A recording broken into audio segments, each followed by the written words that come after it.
सासरच्या जाचाला कंटाळून एका 28 वर्षीय विवाहितेने शेततळ्यात उडी घेऊन आत्महत्या केल्याची धक्कादायक घटना संगमनेर तालुक्यातील निमगावजवळी येथे घडली.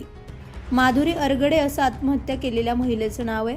या प्रकरणी माधुरी हिचे वडील बाळासाहेब कोटकर यांनी तिचे पती मनोज अरगडे आणि सासू मीराबाई अरगडे यांच्या विरोधात आश्वी पोलीस ठाण्यात गुन्हा दाखल केलाय. माधुरी हिचा 10 वर्षांपूर्वी निमगावजाळी येथील मनोज अरगडे यांच्याशी विवाह झाला होता. म्हणतात ना, नव्याचे 9 दिवस. अगदी तसंच माधुरीच्या आयुष्यात झालं. लग्नानंतर अवघ्या काही महिन्यातच सासरच्याकडून तिला सातत्याने त्रास देण्यास सुरुवात झाली. मात्र माधुरीने काही महिने त्रासही सहन केला. वारंवार होणाऱ्या त्रासाला कंटाळून माधुरी आपल्या 2 मुलांसह माहेर असलेल्या अंबोरे येथे वडिलांच्या घरी निघून आली. यानंतर महिनाभरात नातेवाईकांच्या मध्यस्थी आणि चर्चेनंतर तिला पुन्हा नांदण्यासाठी सासरी पाठवण्यात आले. परंतु 15 दिवसांपूर्वी माधुरी घरातून बेपत्ता झालेली असल्याची माहिती सासरच्या मंडळींनी तिच्या वडिलांसह नातेवाईकांना दिली. माधुरीचा सर्वत्र शोध घेऊनही ती सापडली नाही. 9 दिवसांपूर्वी दुपारच्या सुमारास औरंगपूर गावच्या शिवारातील एका शेततळ्यात माधुरीचा मृत्यूदेह आढळून आला. मुलीच्या मृत्यूची बातमी समजताच माहेरच्यांनी घटनास्थळी धाव घेतली. सासरच्या सततच्या होणाऱ्या छळाला कंटाळूनच माझ्या मुलीने हे टोकाचे पाऊल उचलण्याचा आरोपही माधुरी हिचे वडील बाळासाहेब कोटकर यांनी केलाय. 10 वर्षापूर्वी तिचं लग्न केलं. त्याच्यानंतर 15 दिवसांनाच तिचे भांडणं त्यांना होऊ लागले. नंतर हाणामाऱ्या करायचे, छेडछाड करायचे, अशी तकलीफ देऊ लागले ते. त्याच्यानंतर मग ती इकडे निघून येऊ राहिली. मग परत ती यायची, ती घेऊन जायची.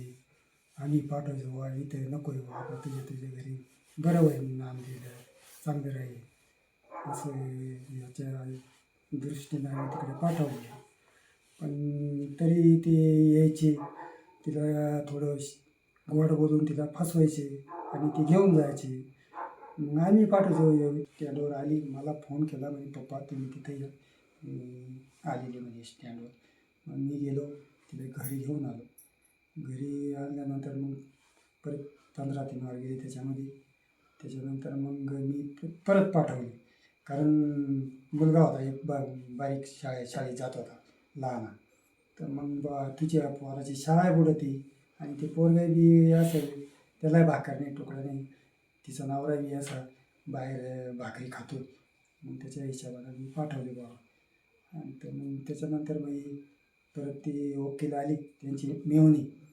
मग आम्ही पाठवले. मग ते म्हणे मी बघतो काय असेल ते, म्हणून आम्ही त्या हिशोबानं पाठवली. पण तिने फसवलं. पण त्याच्यानंतर मग आम्हाला दुसऱ्या दिवशी कळालं का पोरगी निघून गेली. पण ती निघूनच जायला नव्हती, ती तिथं शेततळ्यातच पडलेली होती. त्यांना माहिती होतं. पण ते आम्हाला म्हणे ती निघून गेलेली, तुम्ही तिकडं बघा. मग आम्ही पाहुण्या रावळ्याला, तिच्या जोडीदारांना बोलावलं, म्हणजे फोन केला. तर त्या म्हणे आमच्या का आलेलीच नाही. आम्हाला का आली असती तर आम्ही तुम्हाला फोन केलाच असता.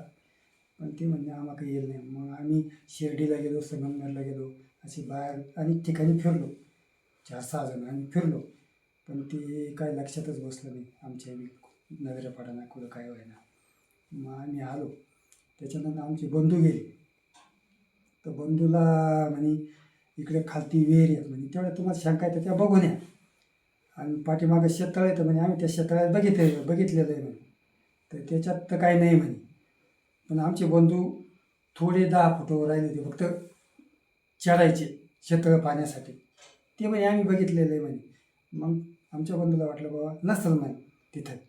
मग ते मागं वळाले आणि तिथून समनापूरमध्ये आले. आणि का लगेच मागून फोन आला का म्हणे तिथंच आहे, अशी तिला आम्हाला म्हटली. मग आम्ही गेलो तिथं. मला ती शंका वाटली बाबा, पोरगी शेततळ्यातच होती. पण ते मोबाईलचं लोकेशन मानची आणि कोकणगाव हे दाखवलं. मग आम्हाला काय वाटलं बाबा खरंच मुलगी वरतीच आलेली.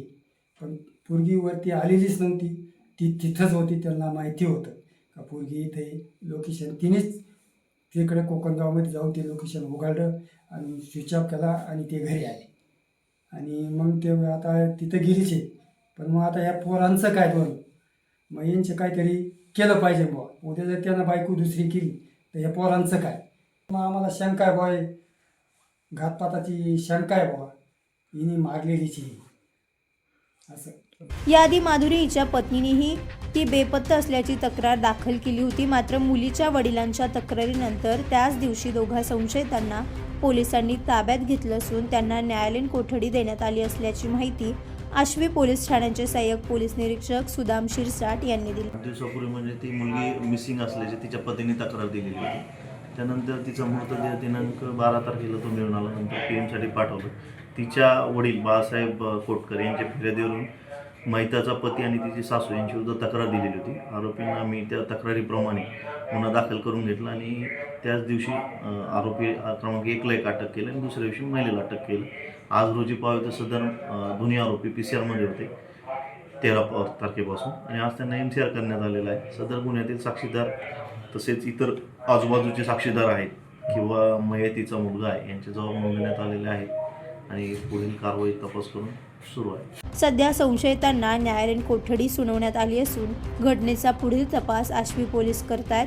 मात्र आमच्या मुलीसोबत हा घातपात झाला असल्याची शंका देखील यावेळी तिच्या वडिलांनी सांगत, आमची एकुलती एक मुलगी आज हयात नाही, ती तिच्या वाटेने गेली आहे. मात्र तिचे मुलं अनाथ झाले. या मुलांचा सांभाळ कोण करणार असा प्रश्न आता त्यांच्या समोर पडलाय. त्यामुळे यातील दोषींवर कठोरात कठोर कारवाई व्हावी अशी मागणी मुलीच्या वडिलांसह नातेवाईकांनी केली आहे. नवतेज महाराष्ट्रासाठी प्रतिनिधी अमोल वाघमोडे, संगमनेर. आता